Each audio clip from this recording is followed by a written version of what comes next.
Imagine a world without the tools we know today. No steel beams, no concrete mixers, and no electric drills. Yet, in this ancient world, people built things that still boggle our minds. These were the 7 wonders of the ancient world. They were a list of must-see sights for any traveler.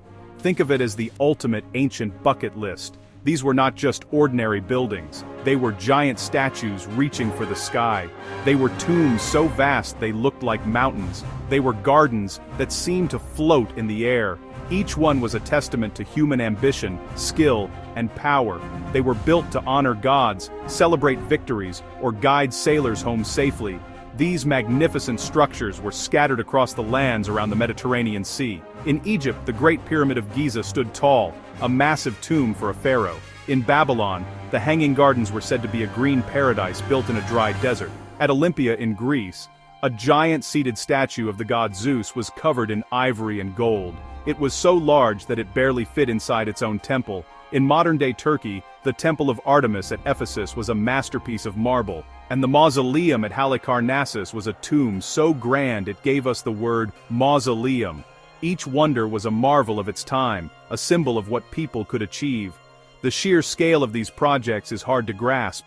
Thousands of workers would have spent decades on a single structure. They had to quarry enormous blocks of stone and move them without modern cranes. They had to carve intricate details with simple hand tools made of bronze or iron. The engineering was incredibly clever. They used levers, ramps, and pulleys to lift immense weights. They understood mathematics and geometry so well that their buildings were perfectly aligned and stood for centuries. These were not just builders. They were artists, engineers, and visionaries, all working together to create something that would last forever. Look at the Great Pyramid of Giza. It is made of more than 2 million stone blocks. Some of these blocks weigh as much as a truck. They were cut and placed with such precision that you can't even fit a piece of paper between them. This was all done over 4,500 years ago. The list of wonders was first compiled by Greek writers like Antipater of Sidon. For them, these structures represented the pinnacle of human creation. They were symbols of civilization itself, proving that people could shape the world around them in incredible ways. These wonders were the pride of the ancient world, drawing visitors from far and wide who came to stare in awe. Of all these magnificent 7 wonders, only one remains for us to see today. The Great Pyramid of Giza still stands against the Egyptian sky. It has survived thousands of years of sun, wind, and history. But what about the others? The other 6 wonders have all disappeared.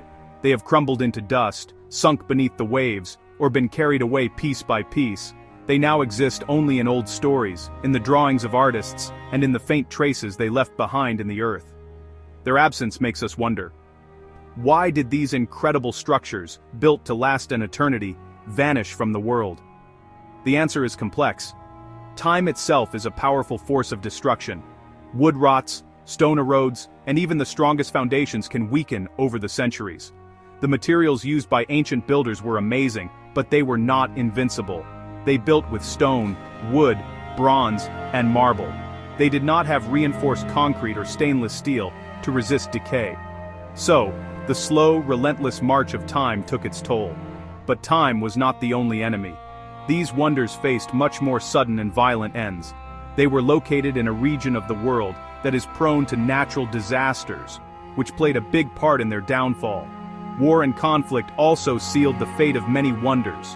When cities were conquered, their greatest treasures were often the first to be targeted. Invading armies would loot precious materials like gold and ivory. Sometimes they would destroy buildings simply to show their power and crush the spirit of the people they had defeated. The Temple of Artemis, for instance, was set on fire by a man who just wanted to become famous. It was later rebuilt, only to be destroyed again by a Gothic invasion. Human actions, whether driven by greed, envy, or simple neglect, were just as destructive as any natural force. Ultimately, a combination of factors led to their disappearance. A wonder might survive an earthquake, only to be weakened. Then, hundreds of years later, its valuable stones might be taken by locals to build new houses or forts.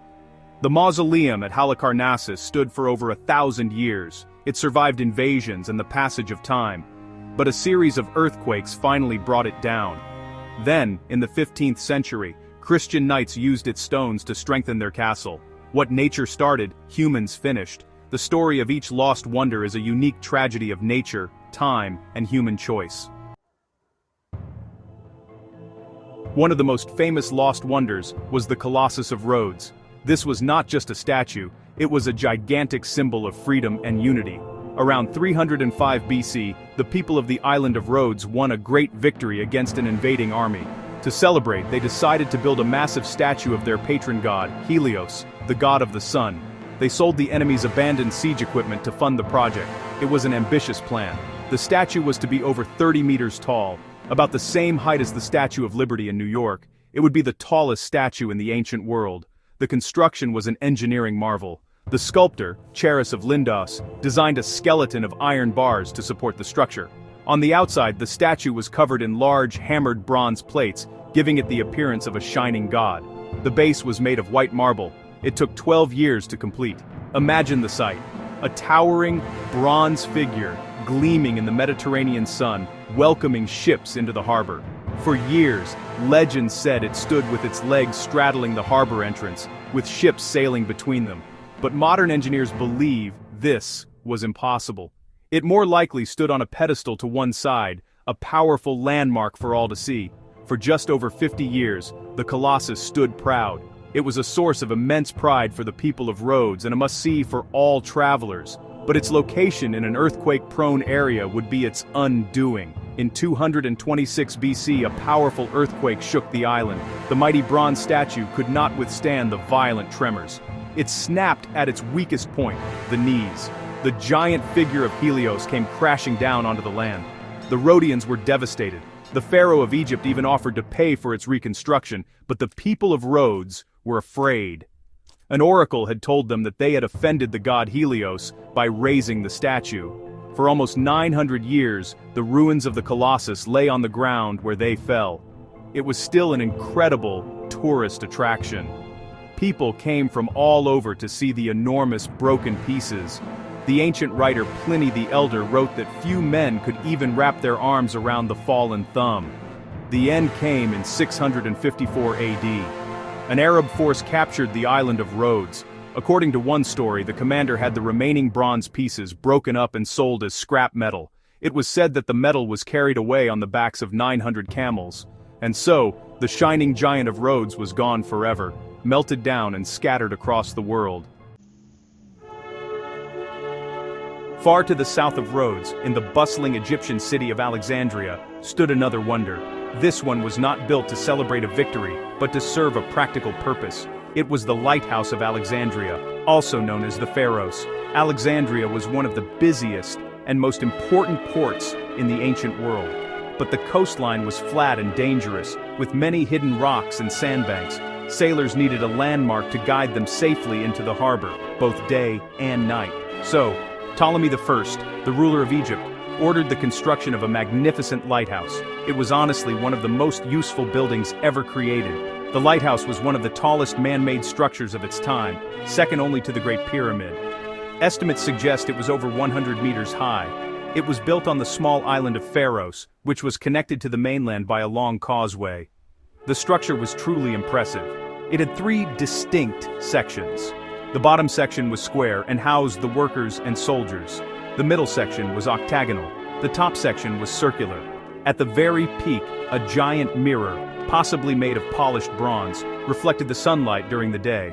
At night, a great bonfire was lit, and its light, magnified by the mirror, could be seen from up to 50 kilometers away. For more than 1,500 years, the lighthouse guided countless ships to safety. It was much more than just a navigational aid. It was a symbol of the city of Alexandria itself, a beacon of knowledge, trade, and civilization. It stood through the rise and fall of dynasties and the coming of new religions. It appeared on Roman coins and was described in detail by travelers from all over the world. Unlike the Colossus, which had a very short life, the lighthouse was a fixture of the ancient skyline for centuries. It was maintained and repaired over generations, a testament to its importance. But like the Colossus, the lighthouse could not defy the forces of nature forever. It was damaged by several major earthquakes over the centuries. An earthquake in 956 AD caused some structural damage. another in 1303, and then a final devastating one in 1323 left it in ruins. The magnificent tower that had guided sailors for so long finally crumbled. For a while the ruins remained, but by the late 15th century, the Sultan of Egypt used its fallen stones to build a defensive fort on the same site. The Fort Kite still stands there today, built from the remnants of a wonder of the world. The guiding light of the ancient world had finally gone out. Today the lost wonders of the ancient world are mostly gone. The gardens have turned to dust, the statues have been melted down, and the temples have been reduced to a few lonely columns. Of the original 7, only the Great Pyramid of Giza has truly withstood the test of time. But the stories of these marvels live on. They remind us of a time when human imagination and determination seemed to have no limits. They were built by cultures that wanted to leave a permanent mark on the world, to create something that would be remembered forever. In a way, they succeeded. We are still talking about them thousands of years later. The legacy of these wonders is not just in stories. Sometimes physical traces remain. Archaeologists have found the foundations of the Temple of Artemis. At Halicarnassus, some of the statues and friezes from the mausoleum were saved and are now in the British Museum. In the harbor of Alexandria, divers have found huge blocks of stone and massive statues that they believe are the sunken remains of the Lighthouse. Each discovery gives us a small glimpse into the reality of these incredible structures. It's kind of like finding a single page from a lost book, giving us a clue about the magnificent story it once told. These lost marvels have also inspired people for centuries. The very idea of a wonder of the world continues to fascinate us. We still make lists of modern wonders, from the Golden Gate Bridge to the International Space Station. The ambition to build big, to create something breathtaking, is a part of human nature. The shape of the Lighthouse of Alexandria is thought to have influenced the design of minarets in Islamic architecture. The legend of the Colossus of Rhodes inspired the creation of the Statue of Liberty, another giant figure welcoming people to a great city. The echoes of these ancient wonders are all around us. In the end, the story of the lost wonders is a powerful lesson. It teaches us about the incredible things people can achieve. It also teaches us that nothing lasts forever. War, nature, and the simple passage of time can bring down even the mightiest creations. These wonders were symbols of power and permanence, yet they proved to be fragile. Their memory challenges us to think about what we are building today. What will remain of our world in 1,000 years? The lost wonders are gone, but their legacy is a timeless reminder of both our amazing creativity and our ultimate vulnerability.